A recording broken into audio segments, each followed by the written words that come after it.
फिर आगे क्या कह रहे हैं गुरुदेव, विवाह के पश्चात ससुराल में कुछ लड़कियां सर्व श्रृंगार करती हैं, सज धजकर गलियों से गुजरती हैं, अजीबो गरीब हरकतें करती हैं, असहज लगने वाले भड़कीले चमकीले कपड़े पहनकर बाजार या खेतों में या पानी लेने नल या कुएं पर जाती है। उनका उद्देश्य क्या होता है? स्पष्ट है कि अपने पति के अलावा अन्य पुरुषों को अपनी ओर आकर्षित करना, अन्यथा क्या आवश्यकता है? अरे इतना सजना धजना, सोलह श्रृंगार करना, चटकीले भड़कीले कपड़े पहनना, ऐसे ऐसे कपड़े माता बहनें पहन के घर से बाहर निकलती हैं जिनमें पूरा शरीर दिखाई देता है। तो गुरुदेव भगवान कह रहे हैं, और है भी परम सत्य, कि उन स्त्रियों का क्या मकसद है? दूसरों के सामने अपनी सुंदरता को जाहिर करना, गैर पुरुषों को अपनी ओर रिझाना, तरह तरह के सेंट लगाना, इत्र लगाना, दूर से ही महक आए। एक तो वैसे ही वो स्त्री है, और काल ने स्त्री पुरुष का आकर्षण वैसे ही जबरदस्त रूप से ये पैदा किया हुआ है।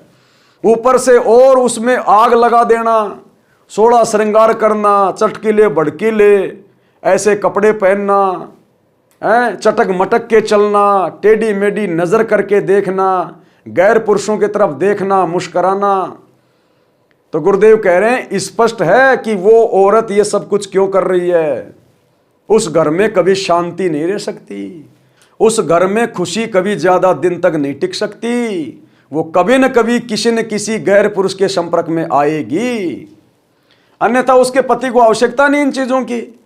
उसका पति तो उसके आचरण को देखकर, उसके व्यवहार को देखकर, उसके पतिव्रता धर्म को देखकर उसको प्यार करेगा। सोने चांदी को देख के थोड़ा ना कोई पति उसको प्यार करेगा। तो अपने पति को रिझाने के लिए तो चटक मटक के चलना, सोने चांदी के गहने पहनना, दुनिया भर का आडंबर करना, ये क्रीम पाउडर लिपस्टिक वगैरह इत्र वित्र लगाना, आधे अधूरे कपड़े पहनना, उसके पति को आवश्यकता नहीं है इन चीजों की। फिर भला वो और किसको दिखाने के लिए इतना आडंबर कर रही है? तो परमात्मा कहते हैं ये स्पष्ट है कि अपने पति के अतिरिक्त अन्य पुरुषों को अपनी ओर आकर्षित करना, अपनी सुंदरता तथा वैभव का प्रदर्शन करना, जो एक अच्छी बहू बेटी के लक्षण नहीं है। अरे ये इस प्रकार के आडंबर करके cream powder makeup lipstick nail polish आधे अधूरे कपड़े पहनना, चटक मटक के चलना, चेहरे से इशारे करना, हंस हंस के बातें करना, गुरुदेव कहते हैं ये तो उन औरतों का काम हुआ करता था जो समाज में इज्जत की दृष्टि से नहीं देखी जाती थी, जिनको वेश्या कहा जाता था, जो कोठों पे रहा करती थी या गांव नगर से बाहर रहा करती थी, जो गैर पुरुषों से अपना परिवार चलाया करती थी, धंधा किया करती थी। ये तो उन औरतों का काम था अन्य पुरुषों को लुभाने के लिए इस प्रकार के आडंबर करना। और भाई और बहनों, आप जी विचार कीजिए, आप अगर आज से 50 साल पहले चले जाएं, हमारी दादी या हमारी माता जी, अगर आप उनके जीवन को देखें, उन्होंने अपने जीवन में कभी भी इस प्रकार के ये आडंबर नहीं किए। लिपस्टिक लगाना, नेल पॉलिश करना, चटकीले भटकीले कपड़े पहनना, बेचारी घूंघट भी यहाँ तक का रखा करती थी। आदि बाजू के ब्लाउज भी हमने कभी हमारी माँ को या हमारी दादी आदि को पहनते हुए नहीं देखा, पूरे कपड़े पहनती थी और कोई विशेष, कोई आडंबर, कोई पाखंड, कोई हार श्रृंगार नहीं करती थी। नीची गर्दन करके चला करती थी। गांव के व्यक्ति पूरी जिंदगी उसकी शक्ल भी नहीं देख पाते थे, तब जाके वो परिवार आजीवन सुखी रहा करते थे। और आज शादी हुई नहीं, सप्ताह भर के भीतर तो दोनों त्याग पत्र दे देते हैं, डाइवोर्स, इन्हीं हरकतों के कारण।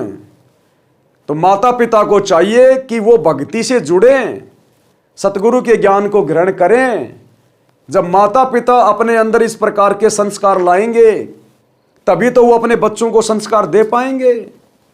और माता पिता यदि ऐसी हरकतें कर रहे हैं, अरे माँ अगर जींस पहन के चलेगी तो बेटी कभी जिंदगी में घाघरा पहनेगी क्या?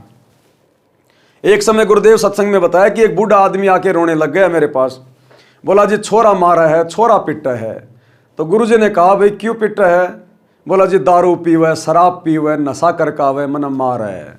तो गुरुदेव ने कहा कि बुढ़े क्या तूने जिंदगी में कभी शराब नहीं पी? बोला जी पिया तो मैं भी करता। तो बोला बेटा ये तेरा रामायण बचेगा। अरे जब तू खुद शराब पिया करता तो तेरा बेटा कैसे भगत बन जाएगा, वो कैसे रामायण बासने लग जाएगा, वो भी वही कर्म करेगा जो तेरे से सीखे हैं। तो इसी प्रकार माता पिता की जिम्मेदारी है ये, आने वाली नस्लों को सुधारना, आने वाली पीढ़ियों को सुधारना, समाज में अच्छी बहन बेटियों को जन्म देना, ये माता पिता की जिम्मेदारी है। इसलिए ये संघर्ष पहले माता पिता ने शुरू करना पड़ेगा।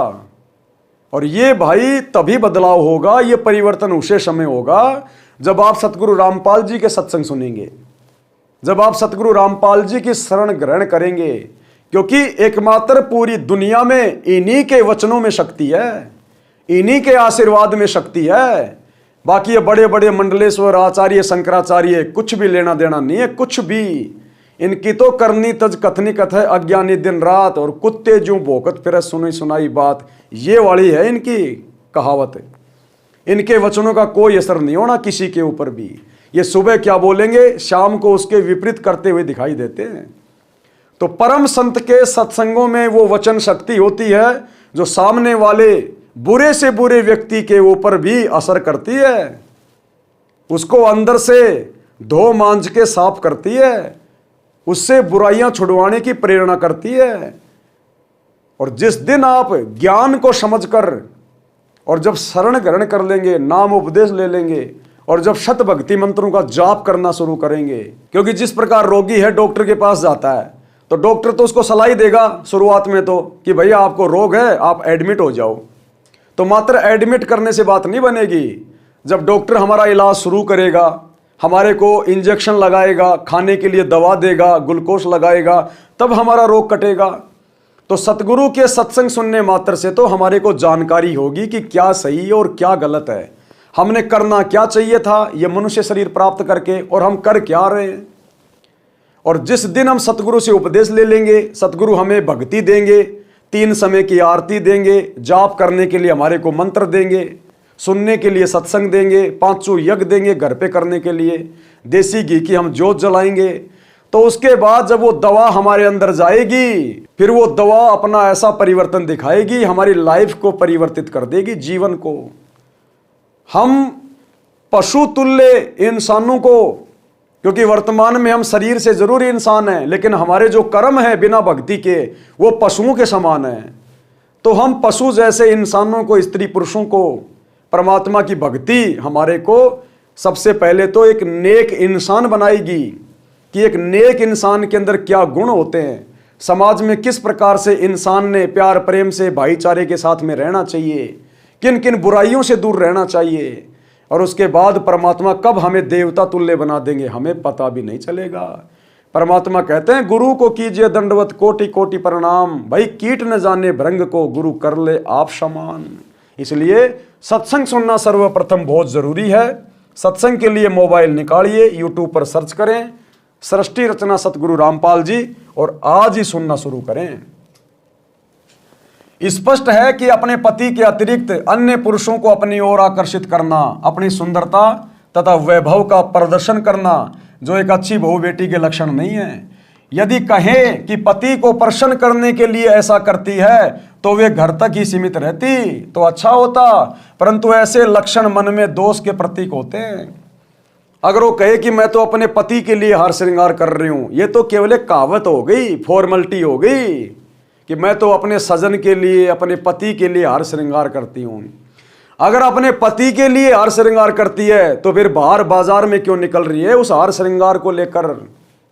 वो चटकीले भटकीले कपड़े पहनकर फिर बाहर क्यों निकल रही है? घर में अपने पति को दिखाना, अगर उसी को अकेले को अगर प्रसन्न करना है तो ये तो केवल एक फॉर्मेलिटी हो गई कि मैं अपने पति के लिए कर रही हूं, जबकि मन में तो वही बकवाद होती है कि बाहर जाऊं लोग मेरे को देखें, मेरे पास कितने सुंदर सुंदर कपड़े हैं, मेरी बॉडी लैंग्वेज क्या है, मैं कितनी सुंदर लग रही हूं, मेरी हाइट कितनी है, मेरा शरीर कितना है, ऐसे ऐसे कपड़े पहनते हैं, सब कुछ दिखाई देता है, अर्धनग्न जैसी हालत होती है आजकल तो परमात्मा कहते हैं ये अच्छी बहन बेटियों की निशानी नहीं है। उस घर में कभी न कभी दुखों का पहाड़ टूटेगा, किसी न किसी बद चलन की नजर उसके ऊपर पड़ेगी और वो तो पहले से तैयार है, और उस घर में जहर घोलने का काम कर देगी वो बहन बेटी, जहर घोलने का। यदि कहे कि पति को प्रसन्न करने के लिए ऐसा करती है तो वे घर तक ही सीमित रहती तो अच्छा होता, परंतु ऐसे लक्षण मन में दोष के प्रतीक होते हैं। अब ये तो है जगत वाले भाई बहनों की बात जिनको ज्ञान नहीं है। अब हम जो नाम उपदेश ले चुके हैं, सतगुरु के भगत बन चुके हैं, हम जितने भी सतगुरु के बेटा बेटी हैं उनके वचन के, आप और हमने तो इस प्रकार की बकवादे भूलकर अपने घर पर भी नहीं करनी है। घर पर भी परमात्मा कहते हैं पतिव्रता स्त्री वो होती है जो घर और बाहर एक जैसी रहती है। उसका बोलना चलना उठना बैठना खाना पीना वो घर पे रहे चाहे बाहर में रहे, ससुराल में रहे चाहे पीहर में रहे, काम धंधे पे रहे चाहे अपने खेत में जाए, उसका आचार विचार व्यवहार उठना बैठना बोलना चलना खाना पीना देखना सब एक जैसा होता है, घर पर या बाहर। तो सतगुरु से उपदेश प्राप्त चाहे भाई हो या चाहे कोई बहन बेटी हो, ससुराल में हो चाहे पीहर में हो, आप और हमने इस प्रकार जगत वालों की तरह किसी भी प्रकार का आडंबर पाखंड, ये नेल पॉलिश लगाना, लिपस्टिक लगाना, सोने चांदी या नकली आभूषण पहनना, ये मुर्गे जैसी ये कटिंग करवा लेना, तरह तरह की दाढ़ी रखवा लेना, जींस पहनना, टाइट कपड़े पहनना, या माता बहनें जो चटकीले भड़कीले आधे अधूरे जो कपड़े पहनती है जिसमें पूरा तो पेट दिखाई देता है, यहाँ तक के ब्लाउज पहन लेती हैं, सूट पहन लेती है, पूरा हाथ दिखाई देता है। गुरुदेव का सख्त आदेश है कोहनी के नीचे तक का होना चाहिए माता बहन का ये बाजू। और जो माता बहनें हैं उन्होंने तो जींस और टी शर्ट यानी ये पुरुषों के कपड़े पैंट शर्ट वगैरह कोट पैंट वगैरह माता बहनों ने जो उपदेशी हैं भूल कर भी नहीं पहनने। और भाई ये जींस वगैरह पहनना, ना उठना ना बैठना ढंग से, अश्लीलता दिखाई देती है, शरीर पूरा टाइट हो जाता है, अंग अंग उसमें दिखाई दे रहा है। बिल्कुल सभ्य कपड़े पहन के रहना होगा, क्योंकि गुरु हमारे को लेकर सभ्य समाज बनाने जा रहा है। और हम यदि गड़बड़ियां करेंगे, ये ऊटपटांग हरकतें करेंगे तो गुरु के दोषी बनेंगे, गुरु की भक्ति मर्यादाओं से दूर हो जाएंगे और जीवन में फिर वही संकट शुरू हो जाएंगे जो गुरु की भक्ति से पहले थे। तो सतगुरु से उपदेश प्राप्त माता बहनें और भाई उन्होंने विशेष तौर पर इन मर्यादाओं का ध्यान रखना है, ताकि समाज में हमारे गुरु को लेकर, हमारी भक्ति को लेकर, हमारे आचार विचार व्यवहार और पहनावे को लेकर एक अच्छा संदेश जाए और दुनिया हमसे प्रभावित होकर अपने जीवन को परिवर्तित करने की दिशा में आगे बढ़े और सतगुरु के सत्संग सुनना शुरू करे कि भाई इस इंसान में यदि इतना बदलाव हो सकता है तो भैया इसके गुरु में जरूर कोई शक्ति है, इसके गुरु में जरूर कोई ज्ञान है। तो व्यक्ति हमें देखकर और हमारे गुरु की भक्ति से जुड़े तब हमारा गुरु प्रसन्न होगा। खाली ये पुस्तकें पढ़कर यदि कोई गुरु से जुड़ रहा है, सत्संग सुनकर यदि कोई गुरु से जुड़ रहा है तो गुरु इतना प्रसन्न नहीं होता। जब गुरु अपने भक्तों के आचार विचार व्यवहार से दुनिया को परिवर्तित होता देखकर अपने से जुड़ता हुआ देखता है तो गुरु की खुशी का ठिकाना नहीं होता कि मेरे द्वारा तैयार की गई सेना बिल्कुल सही चल रही है। तो जगत और भगत दोनों ने ध्यान रखना है। तो क्या कह रहे हैं गुरुदेव भगवान कि साधारण वस्त्र पहनने चाहिए, चाहे महंगे हों चाहे सस्ते। बहन बेटी बहू की नजर सामने 12 फुट तक रहनी चाहिए। बहन बेटी कोई भी हो या भाई, उनकी नजर केवल 12 फुट तक रहनी चाहिए, यानी चलते समय आसानी से वो सामने देख सकें, इससे ज्यादा नहीं। सामने से यदि कोई बहन आ रही है, कोई बहू आ रही है, कोई युवा लड़की आ रही है तो भगत की नजर उसके चेहरे की तरफ नहीं जानी चाहिए। और यदि वो उसको पास कर जाती है पीछे की तरफ तो भगत ने कभी भी पीछे मुड़कर उनकी पीठ नहीं देखनी चाहिए। ये नियम है भक्ति का। इसी प्रकार जो माता बहनें हैं, सामने से यदि कोई पुरुष आ रहा है उस पुरुष की तरफ नजर उठा के नहीं देखनी, उसके चेहरे की तरफ, और नीची गर्दन करके यानी आसानी से अपना रास्ता देख सके। 12 फुट तक आसानी से वो देख सकती है। ये परमात्मा ने एक आचरण को लेकर बताया। ऐसा नहीं है कि आप जी गाड़ी चला रहे हाईवे पे और खाली आपने 12 फुट तक ही देखना है, उसके लिए नहीं कह रहे परमात्मा। गाड़ी चलाते समय तो आप जी चाहे 200 फुट तक देखो, लेकिन परमात्मा आचार विचार व्यवहार को लेकर बोल रहे हैं कि गांव में, नगर में, अड़ोस पड़ोस में यदि कोई बहन बेटी आ रही है, सामने से कोई भाई है या भाई के सामने कोई बहन बेटी आ रही है, तो अपनी नजर को नीचा रखें, गंदी नजर से ना देखें, अश्लीलता की दृष्टि से ना देखें। मन में दोष उत्पन्न होगा, मन में विकार उत्पन्न होगा, क्योंकि काल ने स्त्री और पुरुष ये दो अपोजिट जेंडर बना रखे हैं, माइनस और ये प्लस हैं, आपस में भिड़ाओगे चिंगारी उठेगी। इसलिए परमात्मा कहते हैं विशेषकर भक्तों के लिए ये संदेश आम समाज के लोगों के लिए भी है कि उनको भी इसी प्रकार से अपने आचार विचार व्यवहार को रखना चाहिए। और नाम लेने के बाद भक्तों के लिए तो गुरुदेव ने विशेष हिदायत दी है कि नाम लेने के बाद तो किसी भी भाई ने किसी बहन बेटी को अपने गांव में, नगर में, शहर में इस प्रकार से नजर उठा के उसके चेहरे की तरफ नहीं देखना चाहिए। हमारा उसे लेना देना नहीं, कोई मतलब ही नहीं हमारा। देख लेंगे तो क्या होगा, मन में विचार ही उत्पन्न होंगे, मन में अश्लील विचार ही आएंगे, बाकी मिलेगा कुछ नहीं उसको देख के। हमारा कुछ नुकसान नहीं होगा, फायदा नहीं होने वाला। हमने तो अपनी गुरु बहनों से भी नजर में नजर मिला के बात नहीं करनी चाहिए। है तो आखिर हम जीव ही, तीनों गुण पांचों, ये काम क्रोध लोभ मोह अहंकार सब कुछ हमारे अंदर है। ये तो सतगुरु से उपदेश लेने के बाद में थोड़ा सा उन पे प्रतिबंध लग जाता है। और यदि हम सतगुरु की मर्यादा में रह के नहीं चलेंगे, भक्ति नहीं करेंगे, मर्यादा नहीं निभाएंगे, तो ये विकार तो भाई साहब आग की तरह अंदर धधक रहे हैं। परमात्मा कहते हैं विकार मरे मत जानियो, जू भूबल में आग, और सत नाम के सुमरण बिना ये मिटे न मन का दाग। और गुरुदेव कहते हैं जैसे अग्नि काठ के माही, भाई व्यापक है पर दिखत नाही, ऐसे काम देव प्रचंडा, व्यापक शकल दीप नोखंडा। इसलिए भगत ने अपनी मर्यादाओं में रहकर अपने धर्म कर्म पर, भक्ति पर चलना चाहिए। अन्यथा ये काल मन रूप में सभी विकारों सहित हमारे अंदर ही बैठा है, बाहर नहीं निकला है। परमात्मा ने हमें भक्ति देकर केवल इन तीनों गुणों के ऊपर हल्का सा दबाव बनाया है, इनके ऊपर कंट्रोल करवाया है, इनको समाप्त नहीं किए। और ये समाप्त हो भी नहीं सकते। जिस दिन ये समाप्त हो गए तो हमारा शरीर ही छूट जाएगा। तो सतगुरु हमसे भक्ति करवाने के लिए इनके ऊपर दबाव बना देता है। कब तक? जब तक भगत मर्यादा में रहता है, गुरु वचन में रहता है। और बकवाद करेगा, मर्यादा तोड़ेगा, तो फिर गुरु से कनेक्शन टूट जाएगा। फिर वापस वही आग विषय वासना की, काम क्रोध की, लोभ लालच की गंदी दृष्टि वापस उत्पन्न हो जाएगी और सारा काम बिगड़ जाएगा। तो गुरुदेव का सख्त आदेश है, चाहे भाई बहन हो, चाहे बहू बेटी हो, जब भी आमना सामना हो, केवल नजर जमीन पे होनी चाहिए, एक दूसरे की तरफ नजर नहीं करनी चाहिए। बचना चाहिए हमारे को। गुरु की शिक्षा उस समय याद आनी चाहिए कि गुरु का वचन है, वो कभी मिथ्या नहीं हो सकता। और इसका चेहरा देख के मैं अपने मन में दोष पैदा कर सकता हूं, अच्छा कुछ नहीं मिलेगा मेरे को। बाकी आप अपना और कोई फैक्ट्री में काम कर रहे हैं, कोई गाड़ी चला रहे हैं, तो चाहे आधा किलोमीटर दूर देखो, उसके लिए गुरुदेव का यहां कहने का मतलब नहीं है। साधारण वस्त्र पहनने चाहिए, चाहे महंगे हों चाहे सस्ते।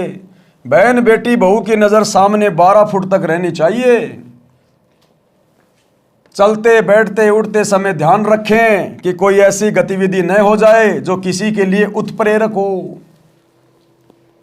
माता बहनें उठते बैठते समय, चलते समय ध्यान रखें अपने कपड़ों का। एक तो ढीले ढाले कपड़े पहनने चाहिए।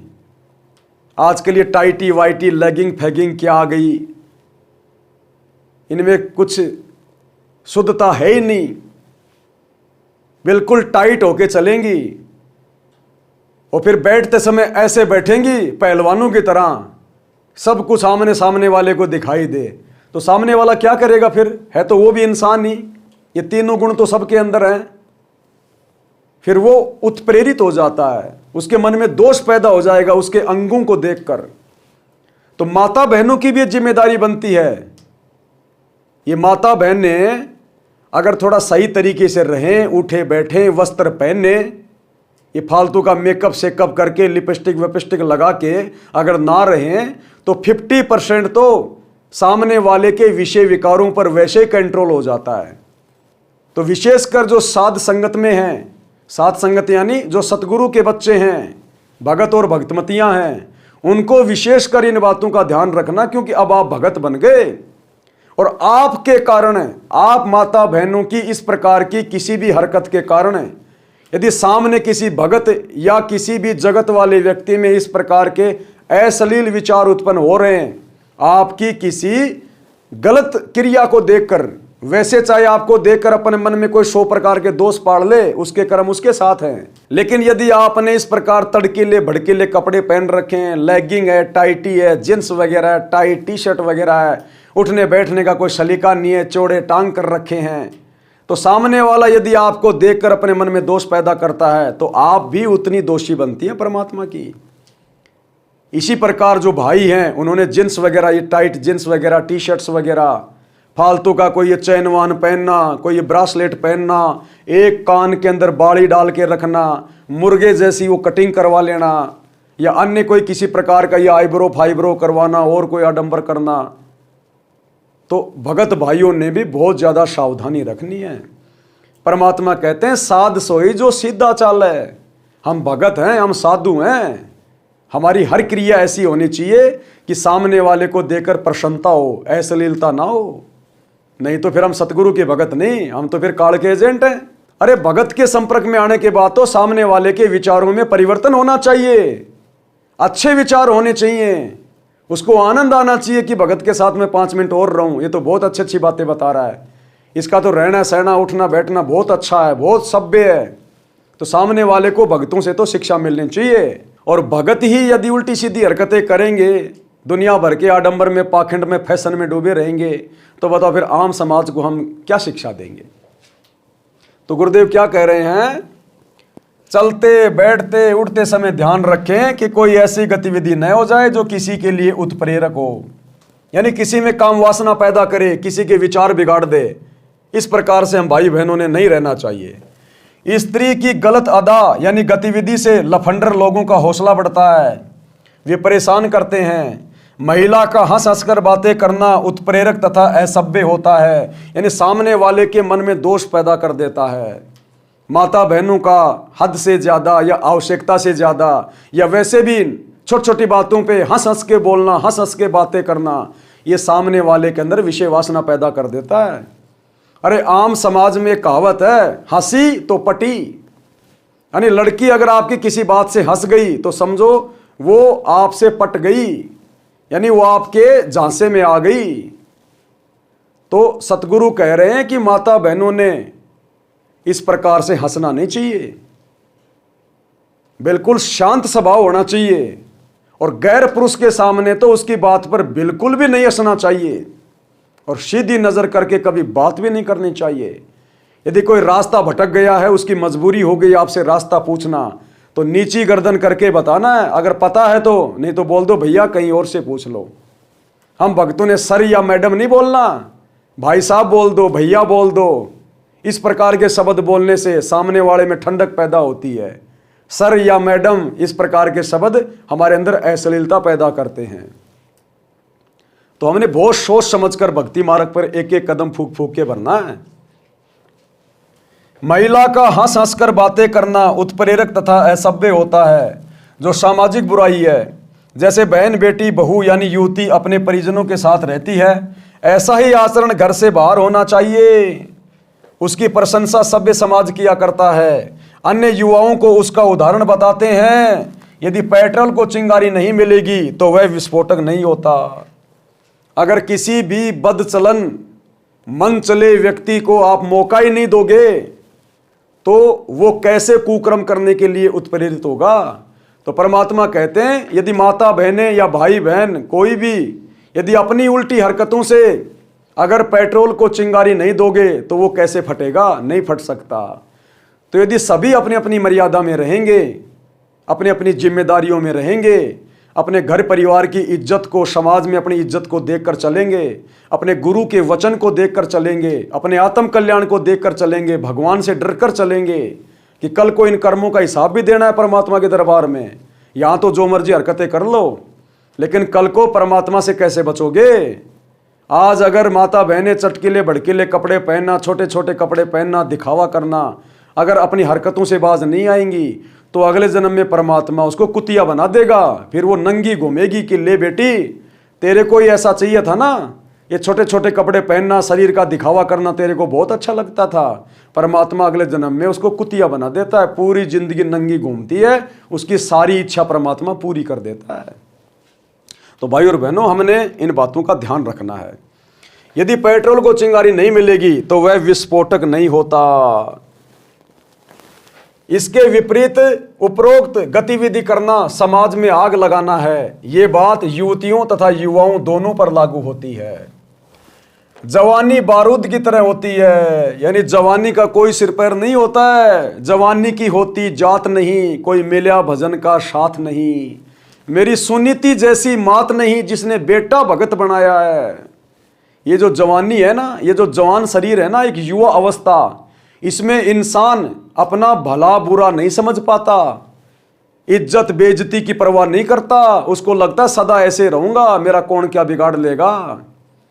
इसलिए ये जो युवा अवस्था का समय है, ये माता पिता की जिम्मेदारी है कि वे समय रहते सतगुरु से उपदेश प्राप्त करें और फिर अपने घर में अपने बच्चों को भी धीरे धीरे सत्संग सुनाकर उसी रंग में रंगें।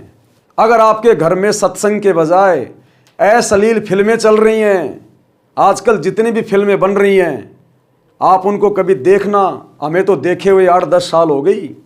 उस समय भी जो फिल्में हम देखा करते थे, उनमें भी इतनी फूहड़ता, अश्लीलता, ऐसे ऐसे गंदे गंदे डायलॉग, कपड़े कितने छोटे छोटे पहनती हैं। और आज तो मोबाइल सबके हाथ में आ गया, जो मर्जी देखो, रजाई में मुंह देख के अश्लील फिल्में देखो, चाहे पोर्न फिल्में देखो। क्योंकि माता पिता भी बेबस हैं फिर बच्चों के आगे। घर पे तो कंट्रोल कर लेंगे, लेकिन जब कॉलेज में जाएगा, स्कूल में जाएगा, तब कैसे माता पिता उसको देखेंगे। तो भाई और बहनों, आजकल तो वैसे ही आग लगी हुई है चारों तरफ। तो ऐसे में माता पिता की जिम्मेदारी सर्वप्रथम बनती है। यदि आपके घर में सत्संग चलेंगे तो सत्संग चलने से आपके बच्चों के कानों में पड़ेंगे। संत अच्छे विचार दिया करते हैं, मन के ऊपर कंट्रोल करने वाली बातें बताते हैं। संतों के शब्द कानों के माध्यम से शरीर में जाके रिएक्शन करते हैं, बुराइयों को बाहर निकालते हैं, अच्छाई का प्रवेश करते हैं। इंसान कभी भी बुरे काम करने के लिए प्रेरित नहीं होता, भगवान से डरने लगता है। तो कितना फायदा हो गया घर में सत्संग चलने से। और जिस दिन नाम ले लेंगे गुरु का, फिर तो गुरु साथ हो जाएगा, शब्द रूप में गुरु साथ में रहेगा।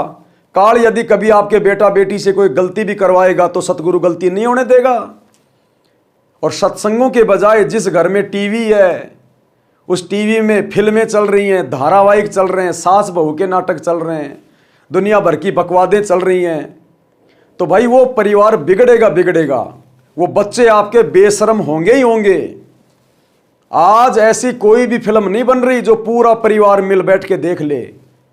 बीच बीच में ऐसे ऐसे अश्लील ऐड आ जाते हैं, कंडोम के ऐड आ जाते हैं। बताओ क्या देखेगा माता पिता। सामने बेटी बैठी है, बाप बैठा है, माँ बैठी है, बेटा बैठा है, और वो कंडोम का ऐड आ रहा है और यहां तक बता रहे हैं कि उसको कैसे पहना जाता है। अब बताओ भाई और बहनों, क्या आप जी फिल्में देखोगे। हम भक्तों ने तो अपने टीवी भी घर से बाहर निकाल दिए। टीवी भी सत्संग सुनने होते हैं, अपने मोबाइल पे सुन लेते हैं परमात्मा के।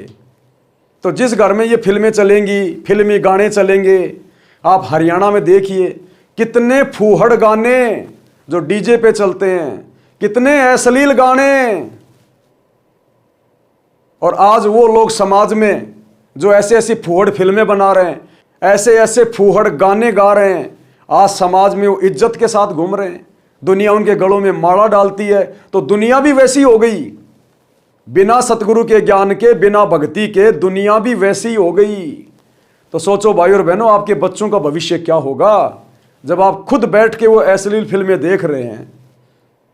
तो आपके बच्चे आगे चलकर राजा हरिश्चंद्र कैसे बनेंगे। वो ना आपकी इज्जत करेंगे और समाज में कभी कभार ऐसा कुकर्म कर बैठेंगे काल प्रेरणा से, वो खुद भी समाज में इज्जत के लायक नहीं रहेंगे। तो पूरा घर तबाह हो जाएगा, पूरा घर। इसलिए सतगुरु ने बड़ी मेहनत से अपने अनमोल समय में से ये कीमती समय निकालकर सतगुरु ने पवित्र पुस्तक लिखी है, जीने की राह। समाज को उसका आईना दिखाने के लिए, समाज को जागरूक करने के लिए कि आने वाला समय तो और भी ज्यादा भयंकर है। अगर समय रहते माता पिता सत्संग से नहीं जुड़े, सतगुरु से उपदेश नहीं लिया, तो सोचो उनके बच्चों का भविष्य क्या होगा। और बच्चे यदि कुमार्ग पे चल पड़े तो माता पिता का बुढ़ापा क्या होगा, नरक के समान होगा, नरक के समान। इसलिए इस पुस्तक को पढ़ना बहुत जरूरी है। या फिर YouTube पर जाइए, सर्च कीजिए सृष्टि रचना संत रामपाल जी भगवान। पहले आप संत रामपाल जी के सत्संगों में सृष्टि रचना को 2-3 बार देखिए, सुनिए, पढ़िए। उसके बाद आपको फिर ये सारे धर्म ग्रंथ, पूरी राम कहानी, ये दुनियादारी, आत्मज्ञान, परमात्म ज्ञान, क्यों मनुष्य जन्म मिला, क्यों मर रहे हैं, क्या करना चाहिए था, क्या हम लोग कर रहे हैं, ये सारी बातें आपको बिल्कुल शीशे की तरह नजर आएंगी। जवानी बारूद की तरह होती है, यदि कोई चिंगारी लग जाए तो सर्वनाश हो जाता है, यदि चिंगारी नहीं लगे तो वर्षों सुरक्षित रहती है। प्रत्येक पुरुष चाहता है कि मेरी बेटी बहू अच्छे चरित्र वाली हो, गांव नगर में कोई ये ना कहे कि उसका खानदान ऐसा वैसा है।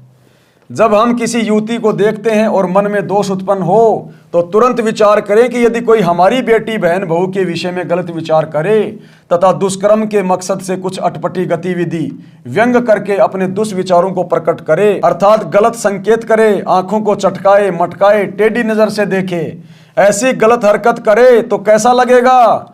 उत्तर स्पष्ट है कि टांगे तोड़ देंगे। जो निर्बल है वो एकांत में बैठकर रोएंगे।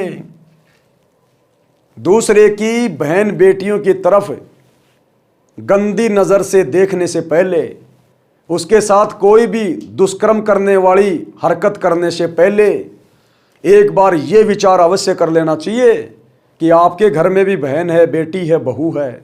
नहीं है तो आने वाले समय में होगी।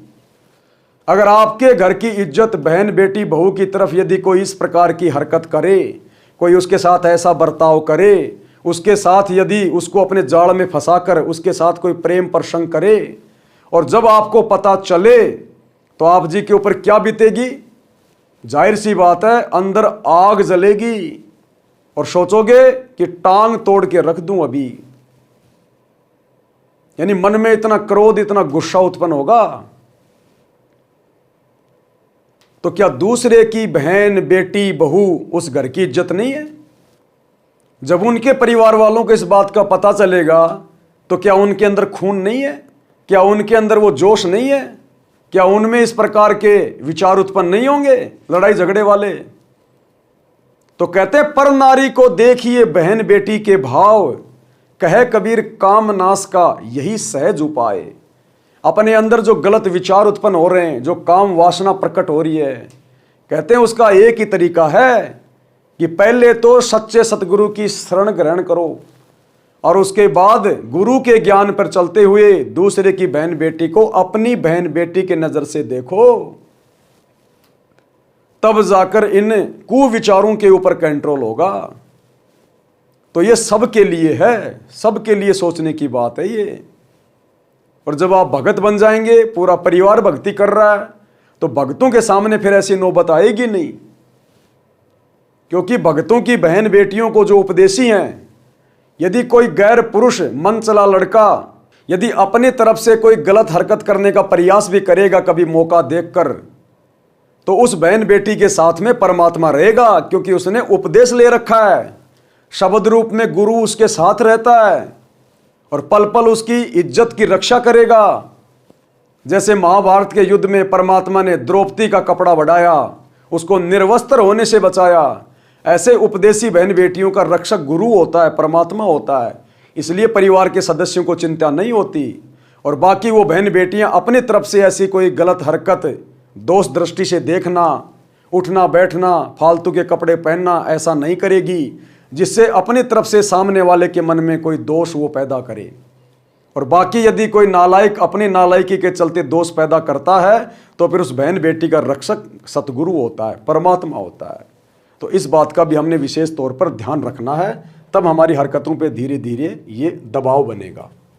विचार करें, यदि कोई हमारी बेटी बहन बहू के विषय में गलत विचार करे तथा दुष्कर्म के मकसद से कुछ अटपटी गतिविधि व्यंग करके अपने दुष्विचारों को प्रकट करे, गलत संकेत करे, आंखों को चटकाए मटकाए, टेढ़ी नजर से देखे, ऐसी गलत हरकत करे तो कैसा लगेगा? उत्तर स्पष्ट है कि टांगे तोड़ देंगे। जो निर्बल है वो एकांत में बैठकर रोएगा। और यदि बेचारा कोई किसी का भाई या बाप कोई गरीब है, कोई निर्बल है, जिसका कोई सहारा नहीं है, वो बेचारा सब कुछ देखकर फिर मन ही मन में रोएगा। और परमात्मा कहते हैं निर्बल को न सताइए, दुर्बल को न सताइए, जाकी मोटी हाय, और मरे बैल के चाम से लोभ शम हो जाए। उस गरीब आदमी की, जिसको आप दुखी कर रहे हो, उसकी बहन बेटियों को परेशान करके या उसको परेशान करके, अंदर से उस बेचारे की आत्मा रोएगी, क्योंकि आमने सामने तो आपसे वो अदला बदला ले नहीं सकता, बेचारा आपसे कमजोर है शरीर में या फिर धन में, तो आमने सामने तो टक्कर ले नहीं पाएगा। फिर वो क्या करेगा? उसकी आत्मा रोएगी। और कहते हैं आत्मा परमात्मा का अंश है, आत्मा को दुखाना यानी परमात्मा से टक्कर लेना। और परमात्मा ने जिसके ऊपर कुदृष्टि डाल दी, उसको तो ब्रह्मा विष्णु महेश भी नहीं बचा सकते। फिर उस व्यक्ति की, जिसने उस व्यक्ति को दुखी किया है, जिसकी आत्मा रोई है, आत्मा की पुकार परमात्मा सुनता है, वो दुखी करने वाले का या तो किसी एक्सीडेंट में, दुर्घटना में बुरी तरह से उसकी मृत्यु होगी, उसकी आंखें फूट जाएंगी, हाथ कट जाएगा, पैर टूट जाएगा, उसका जीवन बर्बाद हो जाएगा, या अन्य तरीके से उसका कोई नुकसान हो जाएगा। इसलिए हमने हर प्रकार से एक सभ्य सामाजिक प्राणी बनकर सतगुरु के चरणों में आकर भक्ति पे लग जाना है। फिर हमारे को कोई दिक्कत नहीं, फिर हमारा रक्षक हमारा भगवान हो जाएगा। जैसे द्रौपदी का रक्षक भगवान हो गया, भगत प्रहलाद का रक्षक भगवान हो गया, कांटा भी नहीं लगने दिया परमात्मा ने अपनी आत्माओं को। फिर आज तो परमात्मा सतगुरु रूप में खुद धरती पे प्रकट है, हमें कैसे चोट लगने देगा? परमात्मा फूल जितना कष्ट भी नहीं होने देगा, यदि धर्म कर्म के साथ, अपनी मर्यादाओं के साथ भक्ति पर लगे रहेंगे तो, और इन तमाम सतगुरु की शिक्षाओं पे चलेंगे तो। ये हमें आदेश दिए जा रहे हैं। संत अपने सत्संगों में ये आदेश देता है। आदेश या नियम केवल वही नहीं होते जो केवल नाम दीक्षा के समय दिए जाते हैं, वो तो शुरुआती होते हैं, एक बार नाम पर लगाने के लिए। बाकी जैसे जैसे हम सतगुरु की पुस्तकें पढ़ते जाएंगे, उनके द्वारा किए गए सत्संग सुनते चले जाएंगे, तो दिन प्रतिदिन नए नए नियम हमारे सामने आएंगे। गुरु के नित्य प्रतिदिन नए नए आदेश हमारे लिए शुरू हो जाते हैं। तो ये सब आदेश हैं कि हमने कैसे रहना है, कैसे चलना है, कैसे बोलना है, किन परिस्थितियों में हमने शील, संतोष, विवेक, दया, अक्षमा का प्रदर्शन करना है। ये समस्त आदेश हैं।